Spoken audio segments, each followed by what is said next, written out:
What is going on, everybody? My name is Monatui, and today I am guested with the Uzi Gunner. Uzi, please introduce yourself.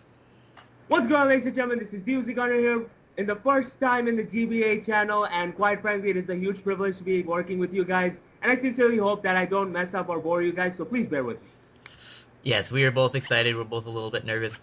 Today we are going to be going over the GBA Season 5 Analysts Bold Predictions. We went through each and every analyst on the GBA team, and they gave us their bold predictions on what they think are going to happen throughout the season. So starting off, we are going to go with Baby Nick, the Mighty Mammoth Swine. His first prediction, Gym Leader Geo finishes the season with 10 wins. Uzi, what do you think?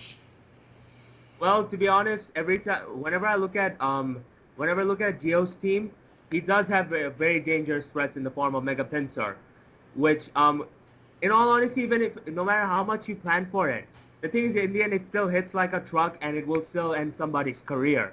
So that, and along with the fact that he does have a very good defogger in the form of Alarias, and his entire squad overall makes me think that this chance is extremely plausible.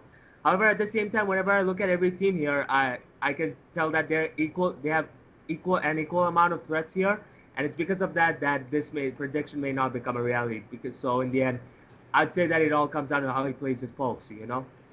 Yeah, Geo's team consists of a lot of things that for the most part do their one job very well, but if he can get those things to work, then good for him, and I think he does have a possibility to do it. Unfortunately, he is faced with one of the toughest competition in GBA history, so I don't think it's likely that he is going to do it, but again, that is why this is bold predictions. Exactly. Alright, now moving on to Nick's second bold prediction. Zoroark will finish the season with 8 or more KOs. Uzi. Here's the thing. Zoroark is the kind of Pokemon where it can pretty much surprise any single person, no matter, regardless of the fact that whether you know he has it with him, because of its ability known as Illusion. Not to mention the fact that it does have an extremely good amount of coverage in the form of Sludge Bomb, which it recently got, by the way, Dark Pulse, Flamethrower, and so many other moves right there. And I think it's because of that that probability may actually become a reality.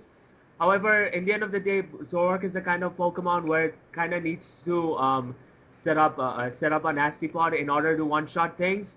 And unless Gubbs seriously dwindles down each and every single of his opponent's team and takes out the fast threats, I honestly don't see that happening. And to top it off, his entire squad is full of offensive threats. So the chances of his other offensive mods taking Zoroark's spotlight is, quite frankly, a huge chance if you ask me. Yes, Gubbs' roster does contain a lot of offensive threats, so Zoroark may be left to the back a little bit, but again, it all depends on how Gubbs uses it. Maybe he brings it more than Thunders, and maybe it just happens to do very well because Gubbs plays with it very well, so it is a definite possibility. Yeah. Next up, we are going to move on to Will, aka Makati's bold predictions. First prediction, Nips will not win a game this season while having Sticky Web up on his opponent's side of the field. Uzi, would you like to share? Yeah, Sticky Web is the kind of move where it is only effective in OU, if you ask me, because most people don't plan for it well, and especially for teams that don't have any sort of hazard removal in the first place.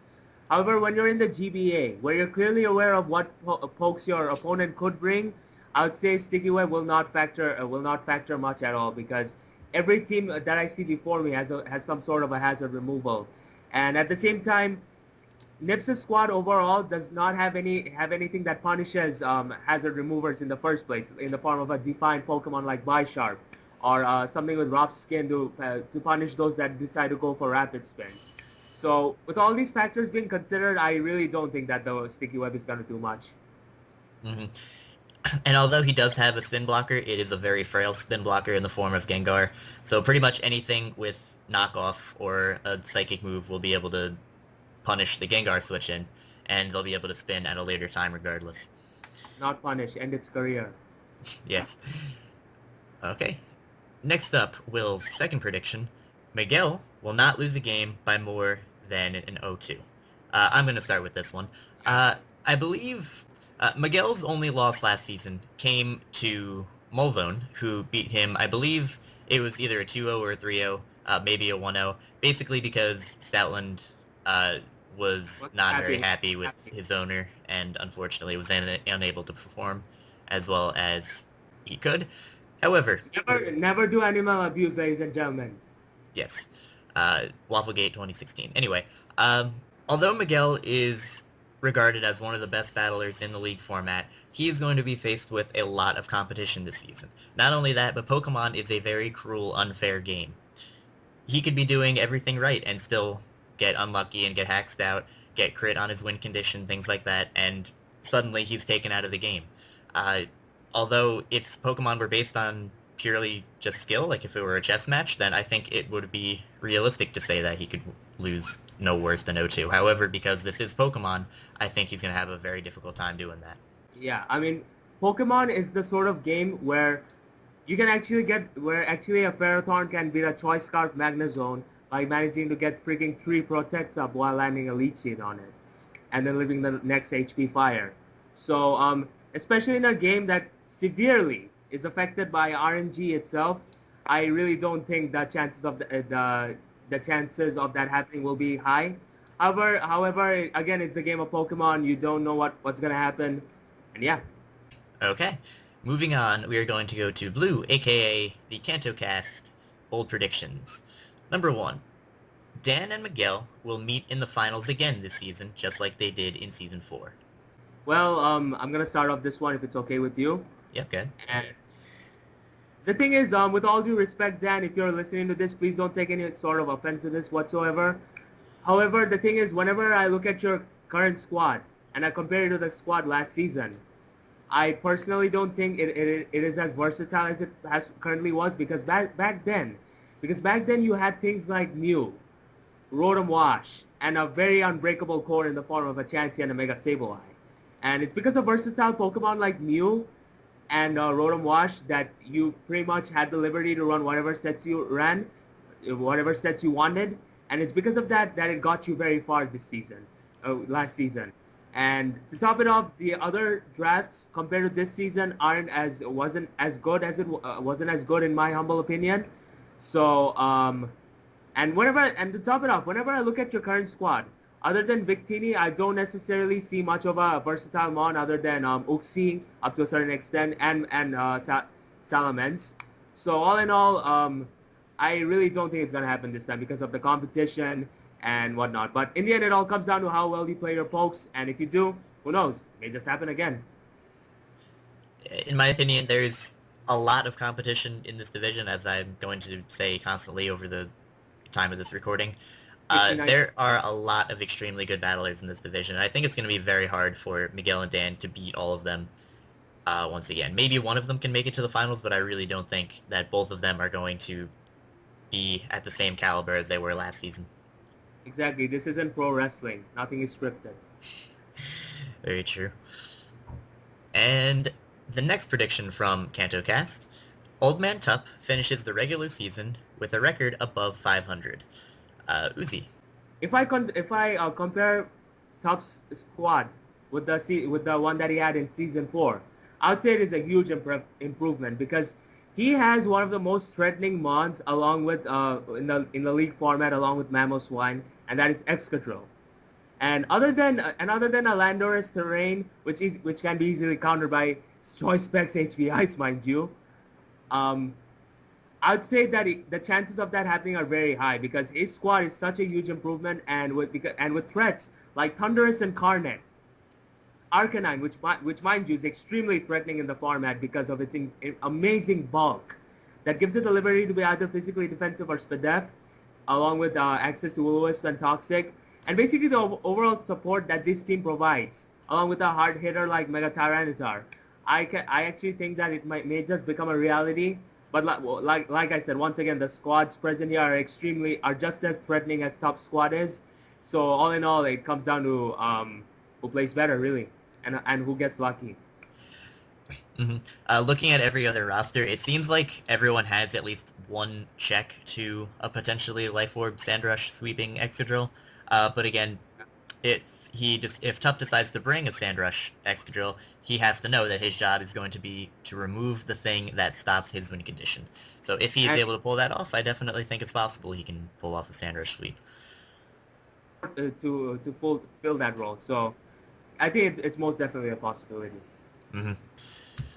All right, and next up, we have Berkeley, his first bold prediction. Oh, no, second, sorry. Berkeley's second bold prediction. Mega Pinsir will average less than 1 KO per game in this season. I personally, I'm just gonna go first here. I personally think this is a very, very bold prediction, as Mega Pinsir has just wreaked havoc on pretty much any team it has ever gone across in the GBA. And I don't think anything's different going to happen here now. Geo is a relatively good battler, in my opinion, and even though his team does have some decent offense, his team is also paired with a lot of bulk. He also has some slow momentum gainers like slow with Baton Pass Vaporeon, things like that, so he can get momentum into, or a safe switch into the Mega Pinsir, and once Mega Pinsir has a safe switch, it's very hard to switch into it because it just hits everything insanely hard. Yeah, Mega Pinsir is the sort of Pokemon that I like to describe as what I mentioned in the beginning of the video. Is that no matter how hard you plan for it, no matter how many ways you think of beating it, it still doesn't change the fact that it's gonna end somebody's career. And it's like this.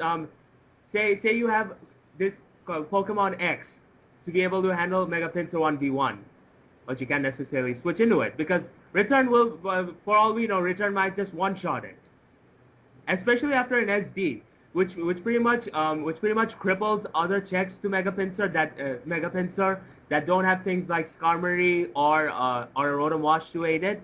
So all in all, I personally can't disagree with this statement anymore, because Mega Pinsir is much better than that. Trust me on this one. Mm-hmm. I think if Mega Pinsir does average less than 1 KO per game, then Geo was definitely doing something wrong. But again, Exactly. this is bold predictions. This is why we're doing this. Yeah. All right, so next up, we are actually going to be going over my bold predictions.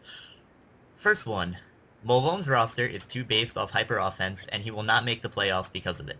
Uzi, you can start.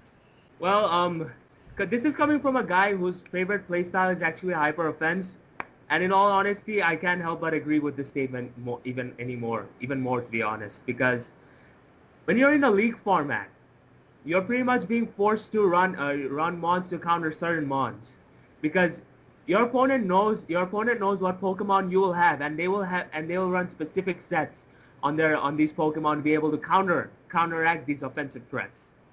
So if you take these factors into consideration, I personally think that Hyper Offense isn't much of a very good option in the league format, if you ask me. And especially when your team is which just consists of mindless offense, which in my humble opinion Malvone has, I really don't think that it's going to work out for him in the end. So yeah, the chances of this statement becoming true are extremely high. And knowing Malvone as a battler, I don't think he's that kind of player that likes to make very aggressive plays, if you ask me. So all in all, I actually think this statement could be exactly what happens. Okay, and that's pretty much my thought process, why I thought of this prediction. Next up, my second prediction. Lars, otherwise known as El Scizor, will pull off a successful Scolipede Baton Pass sweep. Now I'm going to start with this one. In the past, Baton Pass, Scolipede, really Baton Pass in general for stat boosts, has generally not been super successful. I believe it led to one sweep in the past, maybe Season 2 with a Mega Heracross. But also, just to clarify, in case anyone is unfamiliar, the Baton Pass clause that is currently implemented into the standard metagame is not in effect in the GBA. You may Baton Pass as many stat boosts as you would like. So those are my thoughts. I think Lars has enough bulky offense, things to take a hit so that he can Baton Pass the speed or attack into, like Azumarill's going to take a hit, etc. A lot of other things on his team, even Sand Slash. So Uzi, you may go and speak your thoughts. Yeah, here's the thing. If Scolipede manages to get frigging 2 speed boosts up, and Baton passes it to a hard-hitting monster like Landorus Incarnate, your counter to it is pretty much clicking X. So, and And with other monsters in his team like Cobalion, Azumarill, which Monotui mentioned, along with Druddigon, which also doesn't die in one hit. I actually think that the chances of this prediction becoming a reality is extremely high because he does have the support to pull it off, in my humble opinion. Definitely. And that is why I put that as my second bold prediction. Next up, we are going to be going on to Tom Z's bold predictions of the Season 5 of the GBA. Gubstacular storms back into the league and finally wins a GBA title. Once again, I'm going to go back to the point which Monotui mentioned early on. This is a very bold prediction, mind you. This is a very bold prediction, but then again, that's what this series is for in the first place. So, it's a game of Pokemon. You can't necessarily make these sort of claims and assume that the chances. At the end of the day, no matter how skilled you are, no matter how good you are, RNG can pretty much end your career just like that. So if you ask me, if you ask me, Gubs does have a very good squad, and knowing his past record, he may actually end up pulling it off. If you ask me, but like I said, this is season 5, the season 5 of the GBA, which is hands down, in my humble opinion, the most competitive season you'll ever see because of how solid each team is. So all in all, it all comes down to how well he plays. Really, it could happen, it could not happen. Who knows? Absolutely. Like I said earlier, this league is filled with a lot of competition, and I think it is an extremely bold prediction to predict anybody to win the entire thing and win the title. So those are just my thoughts. Next up, we are going to be moving on to Tom's second bold prediction. Greninja, despite it being forced to run Torrent, will prove itself as very useful and will be in the top 5 in KOs this season. Uzi? Well, in all honesty, I actually can't help but agree with this because the thing is, I actually agree with whatever Miguel said during his analysis of the team. And that is the fact that one of the main things that make Greninja such a threat is because of its amazing versatility. I mean, when you have the access to moves like Ice Beam, Grass Knot, Dark Pulse, and Hydro Pump, which, along with HP Fire too, mind you, with all these options being considered, I actually think that chances of that happening are extremely high. Not to mention the fact that the main thing that separates a Zoroark and a Greninja is the speed itself, and it's because of that, along with the fact that the Greninja will always be a water type, that priority such as an Ice Shot from a Mamoswine or any other priority move overall that gets resisted by water types is going to help Greninja be extremely effective this season, and I actually see it wrecking house.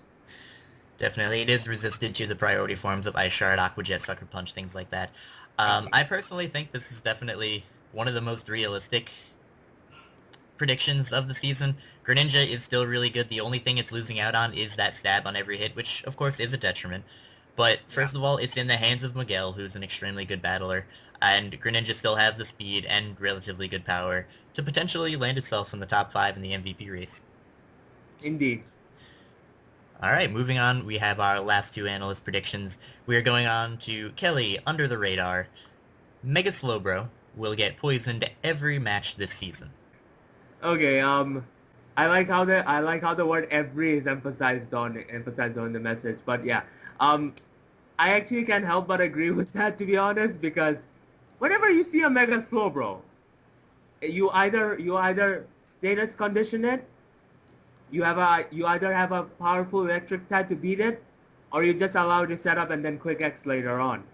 So with all these being considered and the amount of options that I see in each and every single roster present in this season of the GBA, I actually think that this prediction may become a reality. And quite frankly, it is a very realistic prediction here.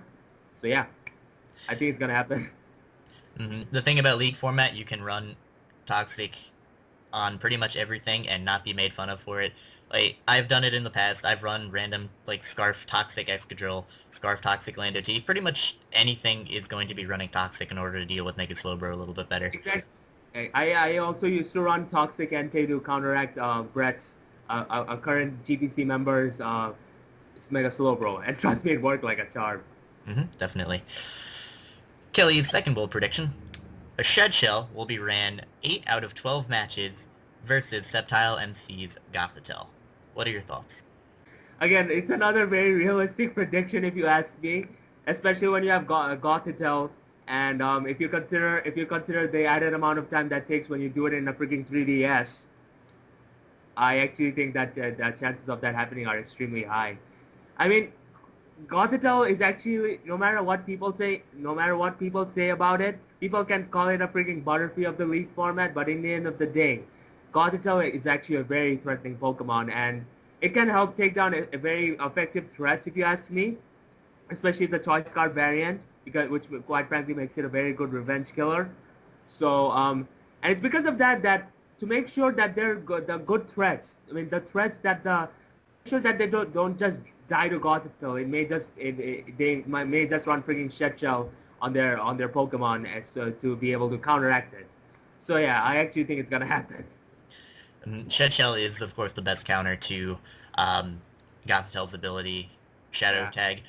Just in case anyone is unaware, Shed Shell allows a Pokemon that would normally be trapped by something like Shadow Tag or Arena Trap, it allows them to freely switch out whenever they please, which is very useful. It was very common during early Auras OU, as trappers were extremely common. And yes, it has been run in the past, and it likely will be run again. 8 out of 12 matches, not entirely sure, but Yeah. it is definitely a Well, possibility. So next up, we are going to go over actually your predictions, Uzi. Number one, Lars El Scizor will win the GBA Season 5 title. Why do you think that? well, in all honesty, among all the battlers present here, the battler who I know the best would have to be Lars. And one thing that I can tell you is that no matter what squad he ends up running, he is hands down one of the best players in the league format, and they don't call him the Season 1 GPC champion for nothing. And when you consider his entire squad, which has a Landorus Incarnate, which ironically was one of the main reasons he won the Season 1 of the GPC, along with hard-hitting threats like Azumarill, and Cobalion, and a very good revenge killer in the form of Mega Absol, which is very good, mind you, in the format because of its amazing versatility, and some solid cores in the form of a Tangrowth and Slowking, along with a Scolipede. I mean, my bad, and a Regirock. I actually think that the chances of that happening are very high. And to top it off, he does have a Sand Slash. So if a Sand user like Tuck decides to freaking run Sand Rush Excadrill, it may just get counteracted by the Sand Slash. So all in all, with all these factors being considered, along with Lars's unique playstyle, which I will not reveal for the sake of his chances of winning, I actually think he has a very huge chance of winning this season of the GBA. Okay, I think you covered about everything there. Second bold prediction. Despite being new to the format, Hayden will adapt easily and be one of the most dominating and threatening teams this season. Yeah. The thing is, Hayden is also one of the YouTubers that I've been watching since I started in the YouTubing, since I started entering the YouTube community. And whenever I look at his team, which is semi-stall, mind you, it actually looks extremely threatening, because he has Clefable, which I've used before in the GPC, and it's one of the most versatile Pokemon you'll ever find in this format, and quite frankly, it is very extremely hard to take down. And with things like other amazing mons like Tornadus Terrain, Mega Sableye, which Dan obviously proved last season to be extremely threatening, along with a Regenerator mon in the form of a Slowbro, and other hard-hitting threats overall like X-Cloud, Breloom. I'd say that, and especially Darmanitan, which just destroys everything with Flare Blitz. I actually think that the chances of that happening are very high, if you ask me. And while when you look at his team, he may just like a specific way to deal with electric types that is easily atoned for with his Porygon too. So all in all, I'd say that he actually has a very huge amount of chances to go very far. But another thing which I want to say here is that in the end of the day, experience is one of the main factors that decides a winner and a loser. And I personally think that the experience will be the one that will catch up to Hayden, and he'll either lose in the semifinals are the match that decides whether it goes to the playoff or not. But that's just me. Looks like you have a bold prediction within a bold prediction, so that's very interesting. Okay. All right, so that wraps up the Season 5 bold predictions. Thank you guys very much for watching. It was a pleasure to record this. If you guys have your own bold predictions, feel free to leave them in the comments section. Which bold predictions do you think will come true? Which do you think have no chance to come true? Leave them in the comments as well. Thank you guys very much for watching. As I said earlier, my name is Montatui, and I am with Uzi Gunner, and we bid you a farewell, and we'll see you in the next video. Goodbye. See ya.